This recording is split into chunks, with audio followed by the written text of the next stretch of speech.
everyone. My name is Jalisa King, and this session is called Being Heard to Heal. I'm from Chabot Community College, and these are, I'm a TA, and these are the students in the class that I'm TA. So, don't say nothing, won't be nothing, but we want something. Being Heard to Heal. Dr. DeGruy taught us that post-traumatic slave syndrome has a deep effect on African Americans. Unfortunately, the trauma suffered by our ancestors is not just being passed on, but directly experienced by Black people. Have everyone heard of post-traumatic slave syndrome? Yes. So now I'm going to talk a little bit about post-traumatic complex compound syndrome. Post-traumatic complex compound syndrome is traumas built up on top of traumas. And as you know, everyone here is experiencing that. Now what's going on in our society? We are here today to discover how being heard can heal and make a new history of individuals advocating for the rights of Black people.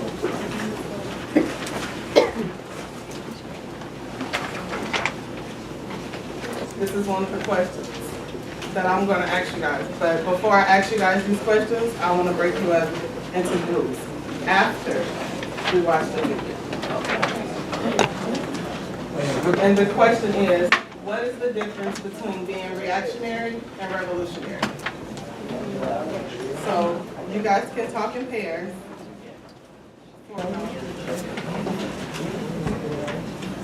Okay. So now you guys can do a shout out of what's the difference between reactionary and revolutionary? Right now? Yes. Okay, reactionary is when something that's impulsive as it happens in the moment. Revolutionary is like a long, thought out, like substantial, in-depth, like process. Yeah. Reactionary is people who want to go back to the way things used to be. And revolutionary is people who want the most change right now.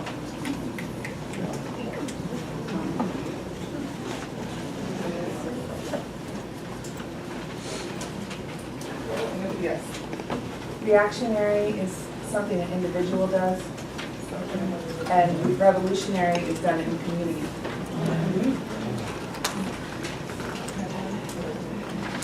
So I thought reactionary would be a way when you react to the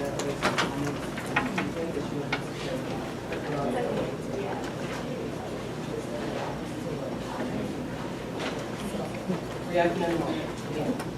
Jalisa, what'd she say? We couldn't hear her back here. She said reactionary is reacting in the moment and not taking the time out to educate. Okay. Yes. reactionary is a temporary change. Revolutionary is a permanent, complete change. Temporary change. Oh, well, I was over on that. Revolutionary is something that will basically change the mindsets and the inspire generations. Whereas reactionary is usually for that set time frame. I would say reactionary is like considered something that you like, somebody that's immature that doesn't really know how to, start change or come about change. And a lot of people like higher than doing that, they just want, like organized. So like revolutionary is good. It's more so like, okay, they're educated, that's what they're trying to do to change whatever their destiny or whatever. Reactionary is self-driven and ego-driven, and revolutionary is community-driven and we-driven. Self-driven and Ego-driven. Oh, ego.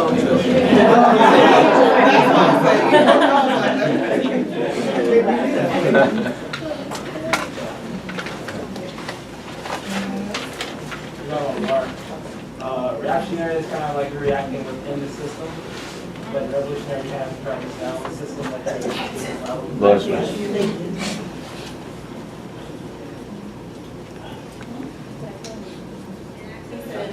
You want to say it again? Yeah. Oh, reactionary is when you do something within the system. Revolutionary is when you kind of disrupt the system, overthrow it, kind of like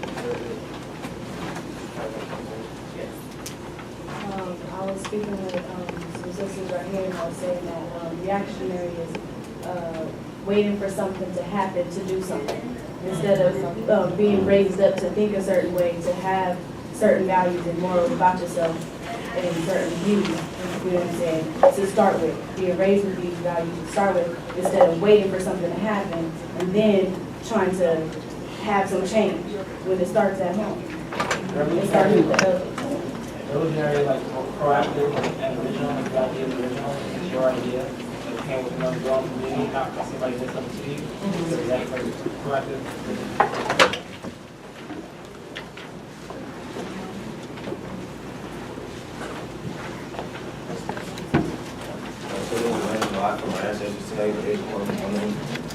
Somebody must show that the Afro-American is more sin against than sin.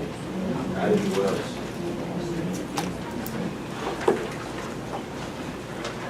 Warning. The video you are about to watch may be disturbing and emotional. We don't want your reactions to this video to cause you to lose the ability to capture moments where the revolution is taking place. Please watch the video and pay close attention to the two students that are being interviewed. Recognize moments that they are becoming a voice for the Black people and have stepped up to become Black leaders. We just suggest that if you do have some note paper or anything like that, that you jot down notes while the students speak. You'll be seeing kind of something that's obviously going to make you feel a lot of emotions, and it's kind of hard to capture your thoughts when you're in the middle of that. So always just jotting down notes is really good.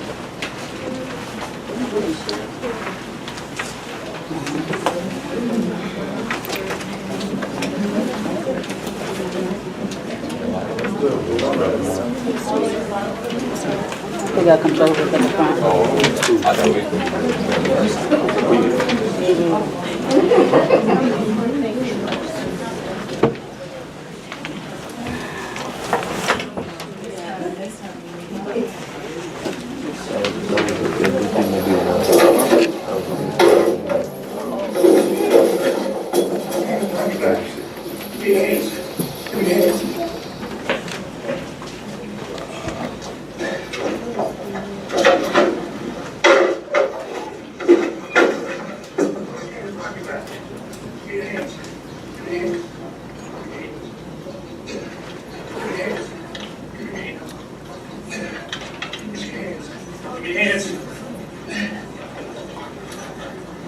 Nobody getting this shit on that.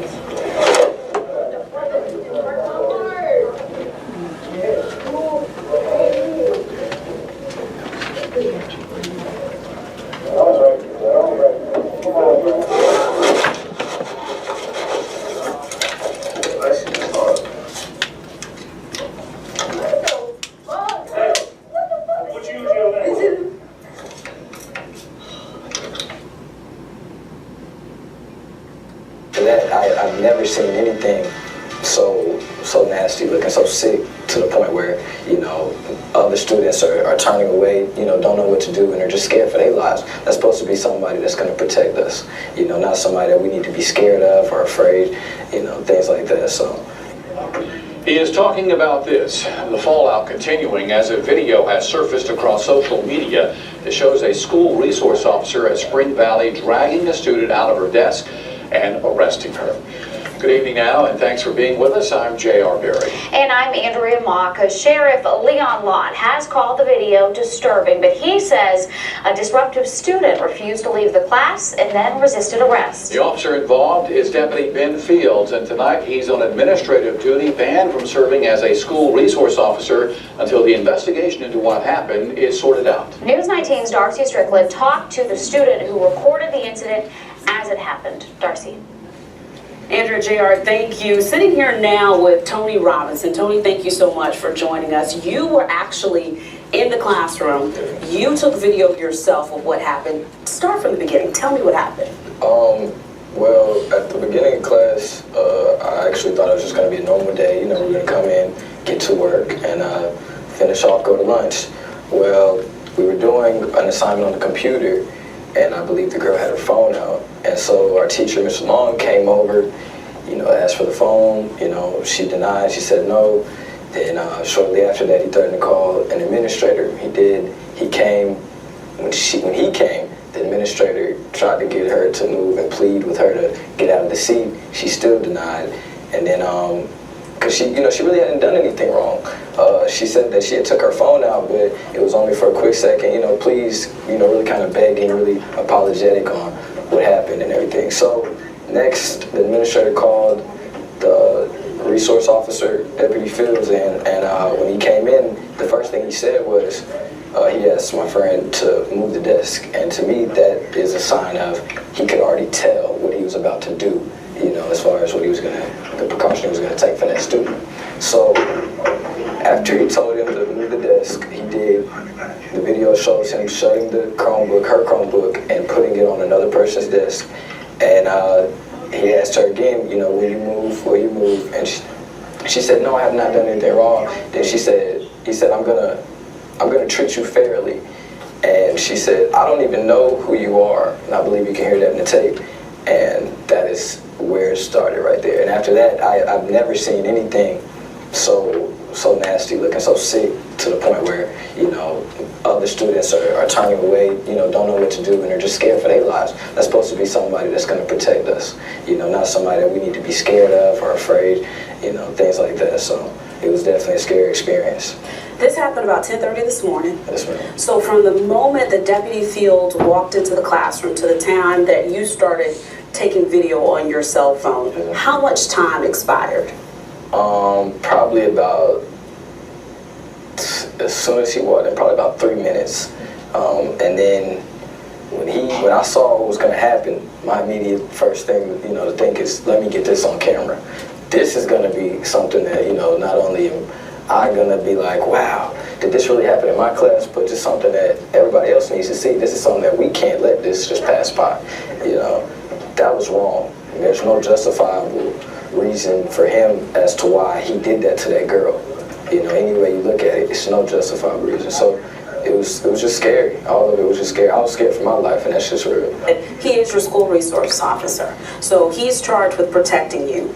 And you were in a situation today in class where you felt like he was not protecting me at all. I felt like, if anything, if I were to say something, there was a girl, I think they said there was 2 people were arrested. The other girl actually was the only person who could speak, and she gave everybody else support. She was literally saying what we were all thinking. This is wrong, you know, and that was the first thing she said.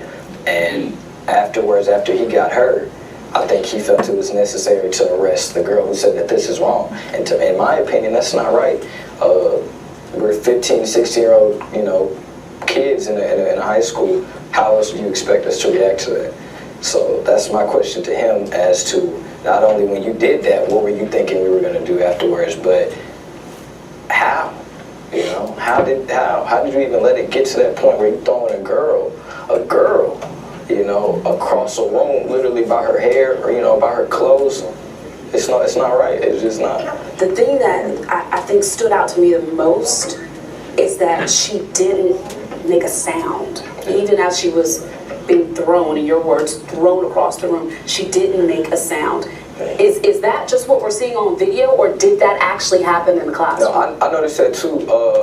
I think she was frozen, to be honest. I don't know, when he first came over there, and after she said, I don't know who you are, you know, and that's when it began to happen, the physical, you know, contact. But when he first threw her, I never heard anything. So it was either it didn't hurt, or I don't know. But all I know is it was crazy. It was crazy. A final question.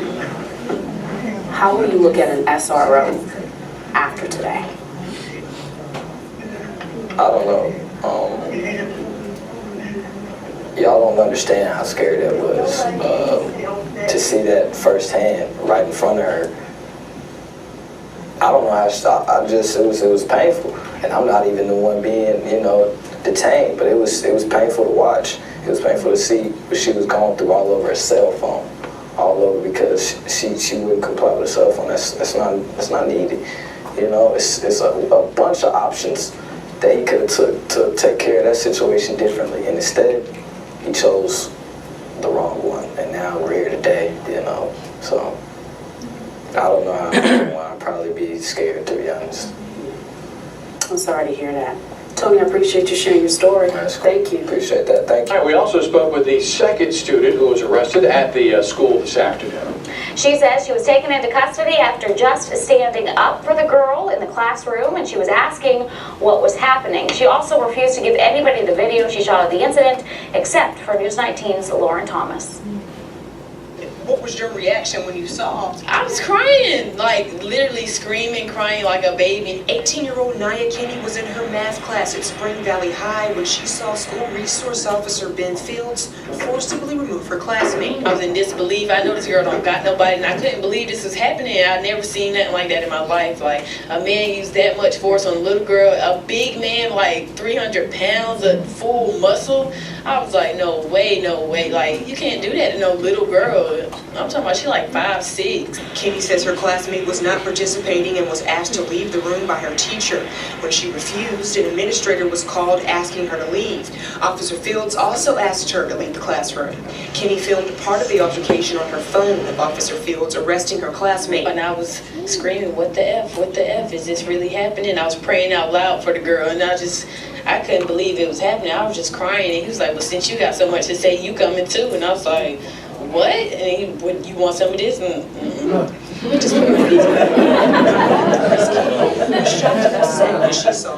my child, and I'm not mad at her, she was brave enough to speak out against what was going on and didn't back down, and it resulted in her being arrested. Kinney was charged with disturbing schools. But looking at the video, who was really disturbing the school? Was it my daughter, or was it the officer that came into the classroom and did that to the young girl? In Columbia, Lauren Thomas, News 19, WRTX. Yeah. I was just thinking like he would have got right to his face. Man, I'd have come on, y'all, we gotta do this. So now that you guys have watched the video, I'm going to ask that you talk to the people around you about how this video made you feel, and pull out the moment when both the students being interviewed were being revolutionary. I go! I go!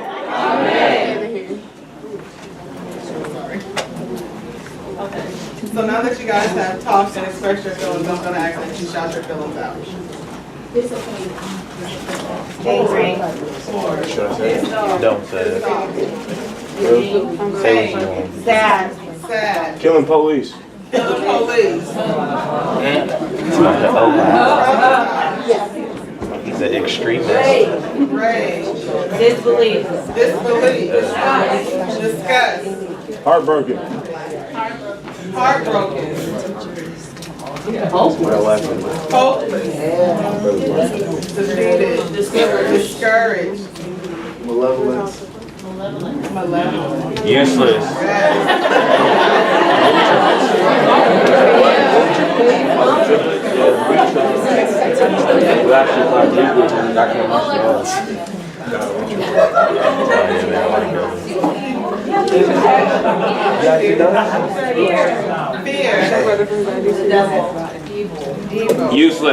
Useless. Anxiety. Proud. Protection. Control. Proud. Untrusted. Proud.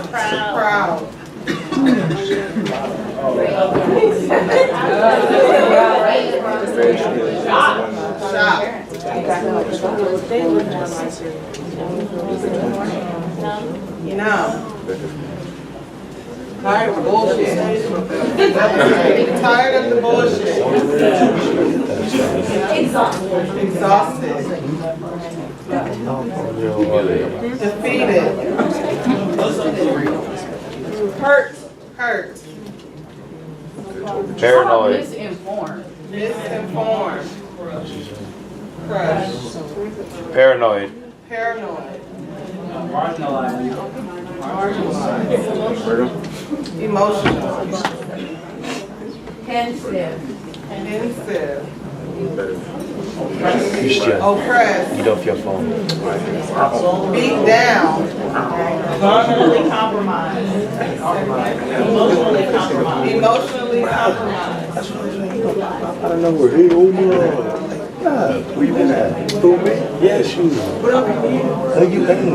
Yes. No, we talking about earlier. Okay.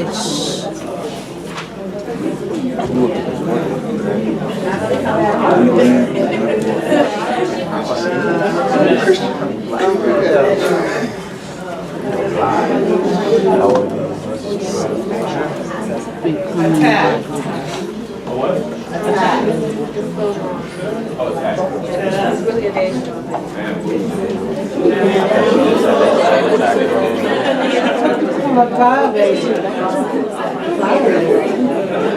How about violated?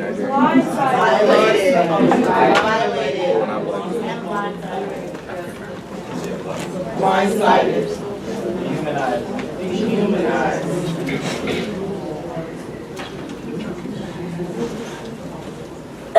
Disrespected. Inferior. Ravage. Ravage. Out of pocket. Out of pocket.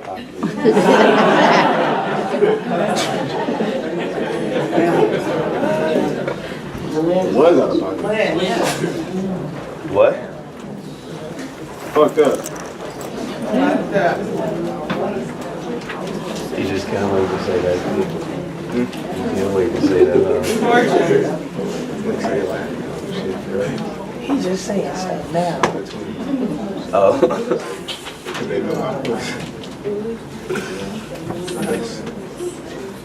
So now that we shouted out our villains, I'm going to ask you guys to get into the 5 and talk about how are these students becoming Black leaders.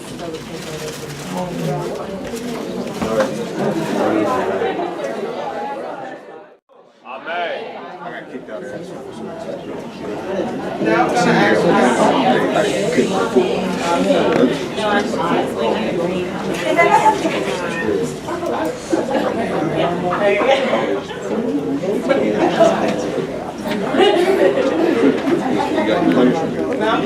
Now I'm gonna ask you guys to speak out how these students were revolutionary. Am I recording?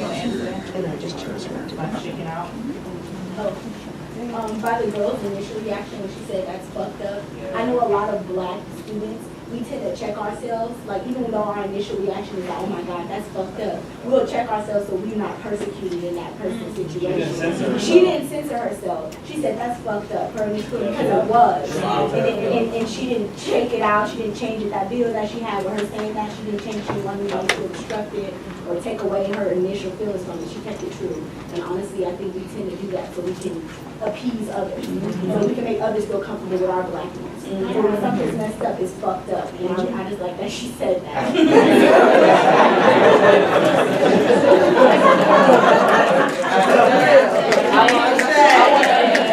I want to piggyback on that. I like the fact that she stood up in class when the altercation was happening and said that's not right. It had to take a lot of courage because you see, the teacher didn't say anything. The students, some of the students put their face down and tried to turn away because they've never dealt with nothing like this. But she stood up, and that has to take a lot, especially now you got his attention, and he's like, oh, you want some? Yeah. You know, so I think. But imagine if everybody would have said it. Right. But the way that they see it is if he ain't gonna fight for you, if he ain't gonna stand up for you, what good am I gonna do? And the fact that those two saw something and they stood on that and they made, no matter what was gonna happen, they was gonna stand on that was wrong, and I'm sick. I mean, we're dealing with a generation that's not used to dealing with a lot of racial oppression and has not had a lot of experience in dealing with this. This is not a generation that's just gonna march. And we're not gonna beg. We don't know nothing because we ain't been taught nothing. Right. Ain't nothing been had given to us. You're just not aware of what's going on. Yeah. You don't know what it is. I am. I'm really mad. Like, I really am. Yeah. I'm mad that I'm just fired up. Like, I'm mad that I'm just this fired up. Like, I always had this passion and this energy putting it towards something that don't mean nothing to nothing. All this energy we put it towards something that's nothing constructive to me. I'm mad that I'm just starting school. I'm mad that it took me to have a child for all of this and for me to really just see stuff for the way it is. I'm mad that I wasn't raised in this. I'm mad that I didn't know about none of this and this stuff been happening. It's not new. They put it on the news for a reason because they want you to see it now. This been happening. This didn't just start happening. They ain't just getting dragged kids off the class. I've been dragged off the class. They want you to see this. They want you to see. They want you to feel this way. They want you to feel worthless. They want you to feel scared and no. They want you to feel like that. Let me stop. They love everything about us but us.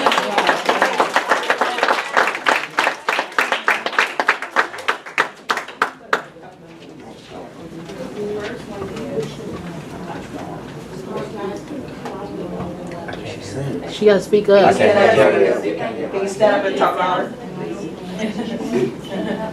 Alright, I'm gonna stand up, I'm gonna be real. Okay, I'm probably the only one in the room that didn't see the video. I missed it right now. I read a little bit about it in the paper. I'm from Stockton, California, by the way, so I went to college. And I read in the paper how, you know, a couple of instructors were saying that, you know, they didn't agree with what went on. It should have been handled differently. This is how they should have handled it. This is how, you know, they would do it in the different policies and such. But, like I said, I didn't see the video, and I'm just now realizing that the teacher was an African-American male. Now, in the paper that I read said he was fired. I was like, yeah, that's right, he should have been fired for that. Okay, he was fired, he was black. Yeah. Now, if it was a white man, a white teacher, would his ass be fired? No. Okay, there was a man that was accused of abusing kids. Basically, the news reported that he was a pension and then, you know, that kind of thing. Kids, young kids. Did he get fired?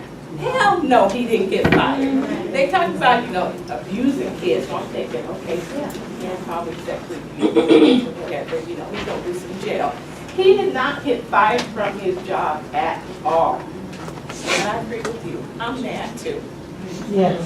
I'm mad at a workshop that I went to yesterday. Why did I deserve this? What did I do to deserve this? Did any of you guys go to that workshop? That was an excellent workshop.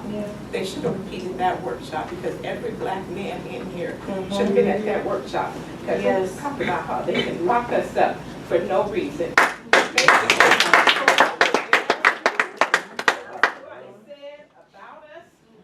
Where we hang out at, they can arrest us. And if you have your program, you need to look up that law that's in there. I'm going to tell you again, it's under what did I do to deserve this.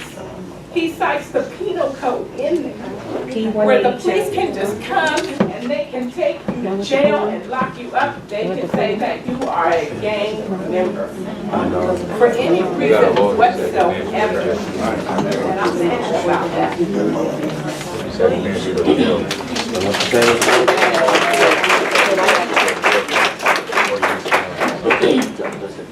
I'm going to ask you a question again. Well, you guys could. Yes. How are these students becoming black leaders? Well, to piggyback on what was said is, I don't know, it's kind of, I go back to what you said. I'm shocked at how shocked some of the kids were. I mean, like you were saying, this happens all the time. This is new. This is not new. But they were acting like, police? Somebody in uniform would do that to us? Well, they're reactionary too, right? And I think we have to stop assuming that these cops are perfect people and that teachers are perfect people. And that we have to be revolutionary and think, hey, I'm going to react this way, but you might not act in a professional way. So what am I going to do to counteract it? And I agree with you, more students should have stood up, you know, when that happened. But I just didn't get I'm shocked. I can't believe this happened. What is happening all the time. Why don't they know? Right? Why don't they know? I definitely believe that they are becoming revolutionary for the fact that they're willing to stand up and use their voice, not only of the level of speaking about what they saw and what happened, but like I was speaking to the group about, in our community, we have the quote-unquote no snitch policy. We're raised with, don't get up in that, you didn't see nothing, you didn't hear anything. So this is a lot of our struggle that we have as a community, is the fact that we'll sit back and see things happen that are continuously wrong, but we won't stand up and we won't use our voices and we won't say, this is wrong. However, we will sit back and watch, we'll videotape, we'll laugh, we'll snicker, because it's not happening to us in that moment. However, being here at Umoja and learning the different things, it's allowing us to create a unity. This gives us an opportunity to use our voice collectively. Now when you see something wrong, just like those kids, you don't know the chance that they took to just get on television and say, this was wrong, this is what we saw. We don't know the repercussions that they deal with at school, because there's a lot of different views from both sides of what should have happened and what shouldn't have happened. But for them to be youngsters, teenagers, willing to stand up, not only at school, but to go national with this and say, this is wrong. That's a huge step. Because like I said, in our community, we'll see a lot of things happen, but are you gonna be interviewed on the news? Are you going to say what you saw? Are you really going to say how you felt about what happened? No, because a lot of the times our community has so much fear because we don't want the backlash. But the only way we're going to get forward and move forward is if we collectively use our voices to stand up for the things that are wrong. And to the young lady, I understand your pain. I understand your pain, and it's the truth. We're brought up to, like I said, not tell. Half the things that we are seeing and learning here, we don't know. I did attend the, why did this happen to me? I was actually the woman that said, my name was brought forth. I didn't know that I was documented under the gang just because of a traffic stop. I found out that my name was put out there and I was documented. Unbeknownst to me, I had no idea. But because of who I knew and where I was, classified my name to be brought forth in something I had nothing to do with. So it is real. What's happening with the police is real. And it's sad because they've already taken so many of our black men. Our black men don't matter already. And to us women, we have to use our voice, because now it's not just the man, it's us. It's us. They've already broken us to a certain extent by taking so many of our fathers, our men, our brothers, our husbands, you know, our children's fathers, and we're left in these single family broken homes, raising kids on our own or being raised on our own without these males. So they've done off with the males. Now it's the attack on the women. So we have to use our voices as women, not to sit back and allow things to happen, but we need to stand up. If these kids can do it, and look at all of us in this room, and we are college-bound students, there's no reason why we shouldn't all be willing to collectively use our voice to stand up and speak for what's going on out there. That is not right. It's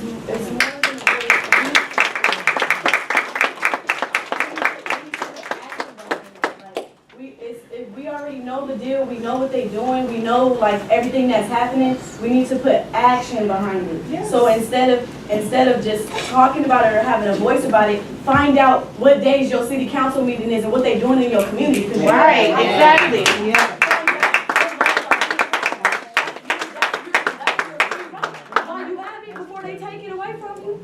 You know what I'm saying? Do that. You know what I'm saying? Because we know when the functions is, we know when it's cracking, right. We know when stuff is popping, but we don't take it. But we care about when stuff like this happens. All right. That is why this stuff happens, because we don't hold ourselves accountable. They're doing this, yes, they're doing this, but we have to take part too. Yes. And educating whoever we're around. You know what I'm saying?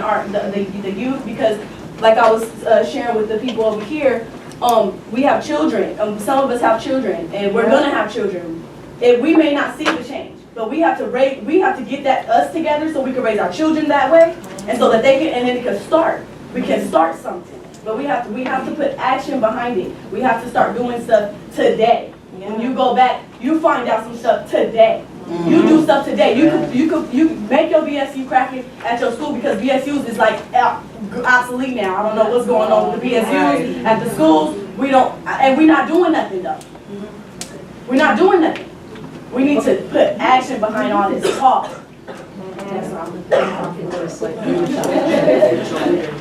Two more comments. I just want to add information. It's going to be really short, but I want to say that there are a lot of leaders in this room. One, this young woman sitting next to me, Brianna, she let me know that, because I was thinking, I wonder why the student pulled out her cell phone in the first place. Maybe there was something going on. As an instructor myself, I'd say, what's going on that you need to be looking at your phone right now? Okay? This student is a recent orphan who lost her mother. That's what I heard. And is currently living in a foster home. This student has a lot going on outside the classroom that's probably affecting how she's behaving in the classroom. And a good instructor should have enough of a personal connection with their student so that they can address that. And we all, in addition to taking action like this young woman is recommending, we do need to take action. We also need to take care of ourselves. Because we are going to be reactionary if we're not taking care of ourselves, if we're not going to see a therapist when we need to see one, and if we're not doing things instead of self-soothing and self-healing after all this pain and attack we get all the time. Absolutely. I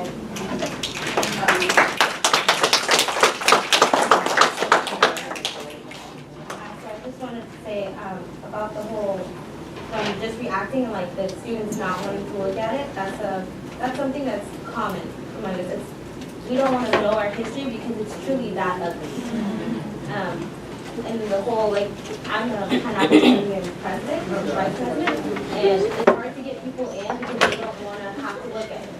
They want to look away. And that's something if you're not raised into it, if you're not, I guess, used to it and know, and I've seen documentaries, I've talked to people who've been through things, then you're going to look away. It's that ugly. So we have to be able to teach and be okay with the truth. Be okay to stare the truth in the eye and deal with it and not look away from it. And they weren't able to stare the truth. Only the two that stood up were able to look the truth in the eye and to deal with it.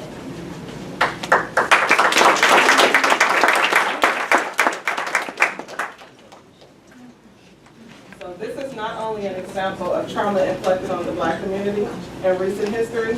Instead of a moment of silence, let's have a moment of significance for those who have passed due to injustice. A moment of significance is basically when we follow the traditions of our ancestors, and instead of just being sad, we remember why these people that we're going to call their names out were killed from police brutality. And basically it's where you pour out libations. Normally that is some type of alcohol, but we're going to use water. And we're going to call out these individuals' names, tell the story of what happened to them, and we're going to pour it out. Oscar Grant. Oscar Grant. Oscar Grant. Oscar Grant. Shot and killed by Black police.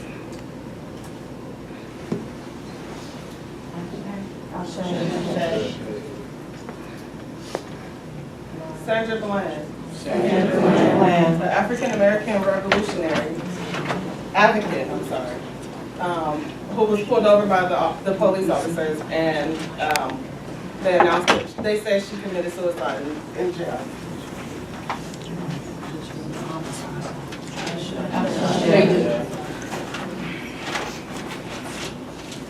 Trayvon March. He was a teen walking to a local 7-Eleven, and on his way home, he was shot by a neighborhood gun.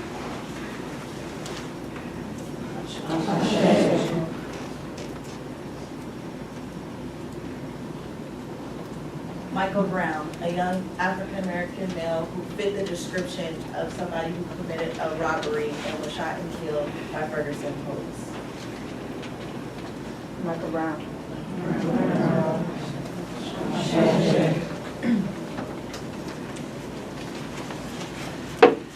grade.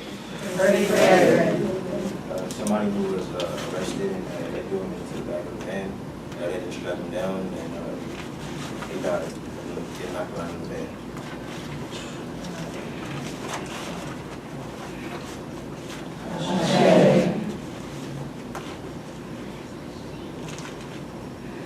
Aaron Gardner. Slain on the streets of New York by multiple police officers via an illegal chokehold stated by the NYPD.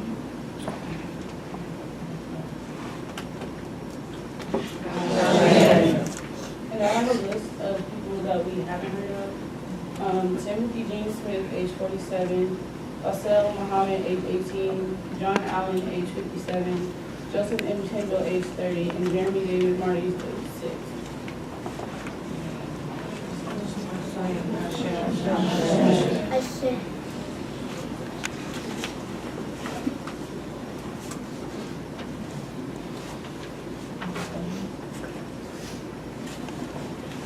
The revolution has always been in the hands of the young.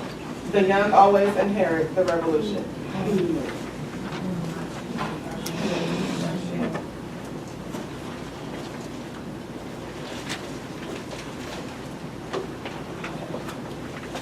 So now I'm going to ask you guys, we're going to hand out quotes. And I'm going to ask that you guys get in groups of just 5 or 6. No, I'm sorry. I'm going to hand out quotes, and you guys are going to pick the quotes that most resonate with you. So pick the quote that most resonates with you. Unpack the meaning with others who choose the quote, and decide for yourself. So it's numbers around the room, and when you guys get the packet, you take a moment to read each packet. Whatever one resonates with you, stand by the quote that you choose. I'm going to ask one person from each group to say why your group chose this quote, and tell us just a little bit about it. Okay, so group 1.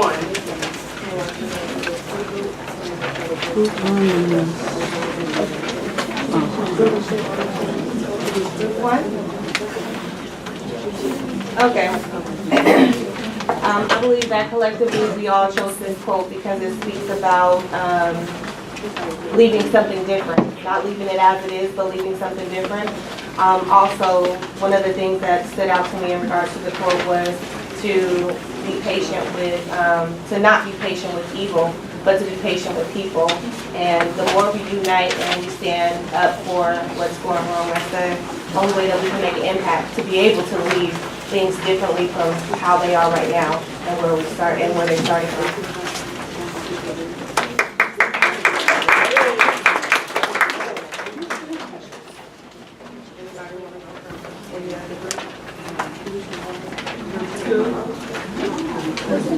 Group 2.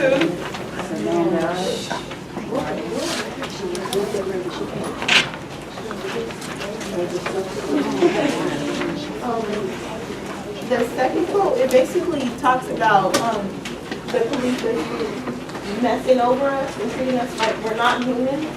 And when we finally do act out against this, they want to say like, what's happening?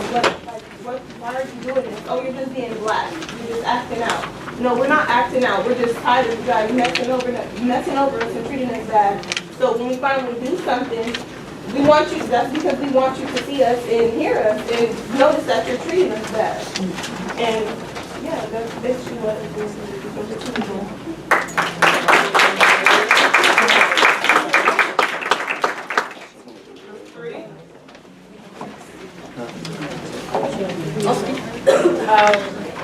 Group 3, we spoke on how the racial issues here in America isn't just an American problem. It is all over the world. It is anti-blackness. Wherever you may go out in the world, you will find that black, if it's not at the very bottom, it's definitely down below.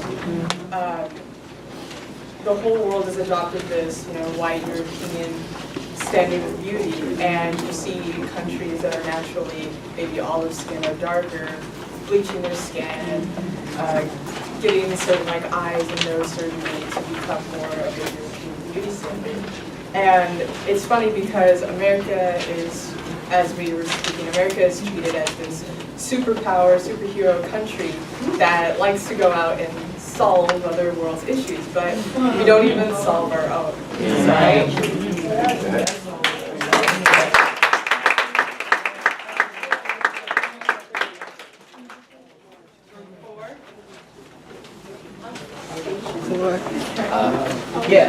Go ahead. No, that's all you. That's all you. That's all you.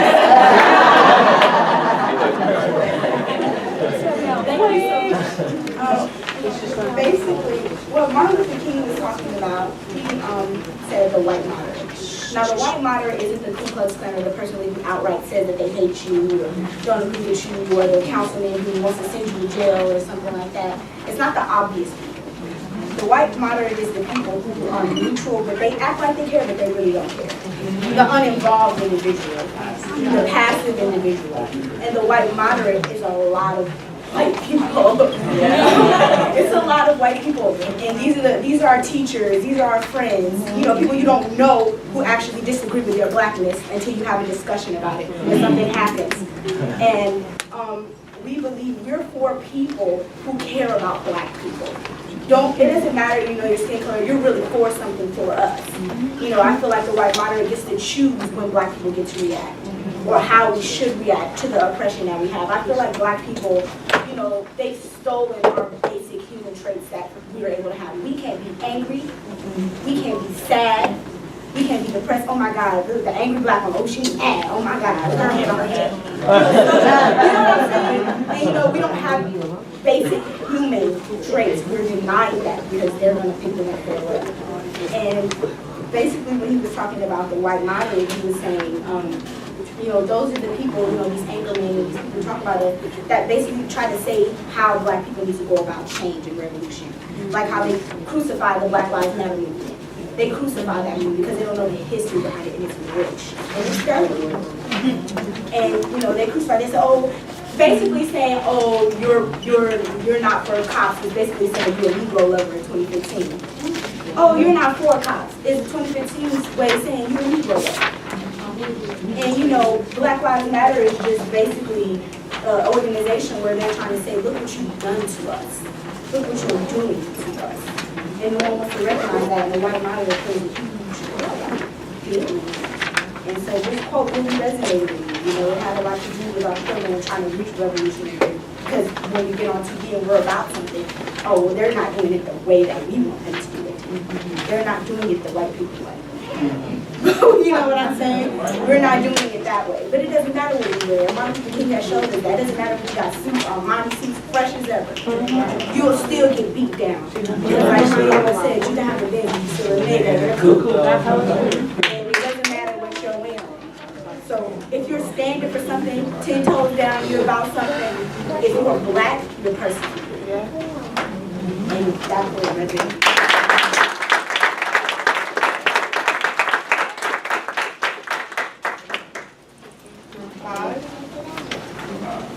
Anybody? I will. So, first thing, they very rarely, if ever, highlight the fact that Huey had a PhD. All right.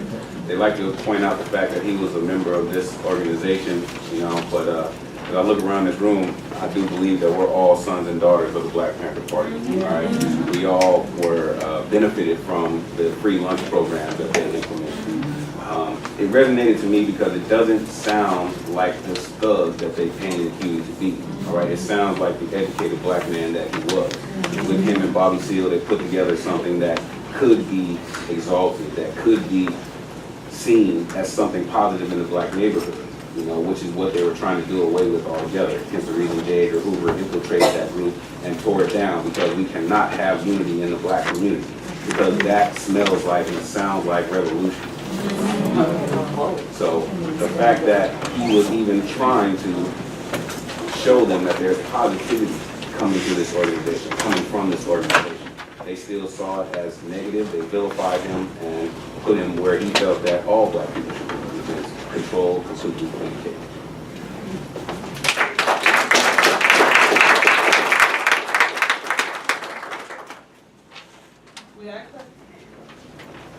We ask that you walk in your words. Please take a ribbon and answer the following questions.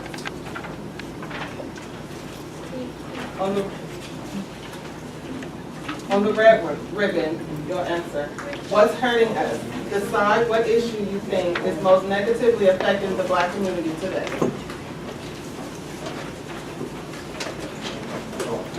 On the black, what do we need to do in order to heal from the issues you stated in red? The last question is, how can others help you? Is everyone finished answering the questions?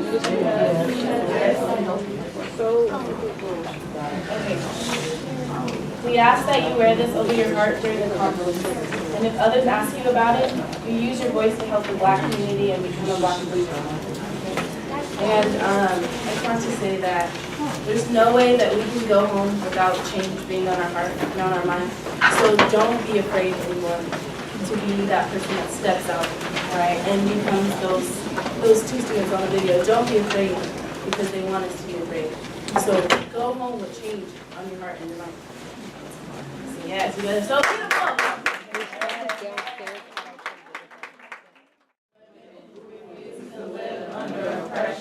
Are dangerous to white society because they become symbols of hope to their brothers and sisters, inspiring them to follow their example. You. I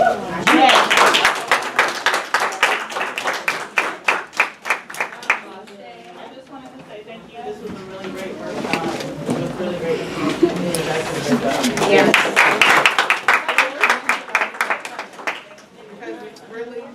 This really does work. And if you guys want to write anything positive, there's a poster by the door. So as you walk out, just celebrate.